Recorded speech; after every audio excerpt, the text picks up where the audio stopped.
ভিক্ষুক রাস্তা দিয়া যায় আর জমিদারের পুত্র বধূও যায়।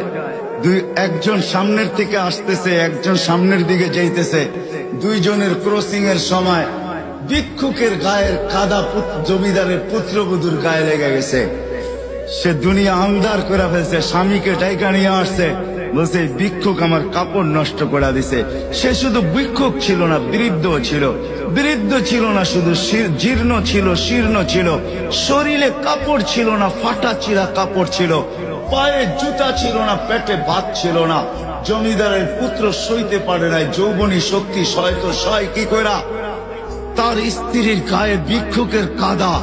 বস সমগ্র শক্তিকে হাতে জমা করা, একত্র করা বৃদ্ধের গালে বসায়। বৃদ্ধ কিচ্ছু বলে নাই, শুধু উপরের দিকে তাকায় দুই তিনটা শব্দ উচ্চারণ করছেন। শব্দগুলা হলো ইয়া মাল্লা তারা হলো ওয়ুন, ও আল্লাহ চোখে দেখা যায় না। ও তারা কুল্লা শাই, তুই সব দেখিস। ফারা তারা মা বি, তুই কি দেখিস না আমার সাথে কি ঘটতেছে? এটা কি দেখিস না? বলতে দেরি যুবক, মরতে দেরি হয় নাই। জমিদার চলে আসছে, প্রতিশোধ নিবে। বৃদ্ধের একদিকে মুস্কি হাসি, একদিকে বলতেছে প্রেমের খেলা এমনই হয়। জিজ্ঞাসা করছে কিসের প্রেমের খেলা রে?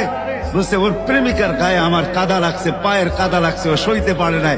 যৌবনী শক্তি দিয়ে আমার বৃদ্ধ গালে বসায় দিছে। আমাকেও একজন ভালোবাসে, সেও সইতে পারে না, সেও সইতে পারে না। ও তো থাপ্পড় দিয়া খেলতো, সে জান নিয়ে নিছে, জান।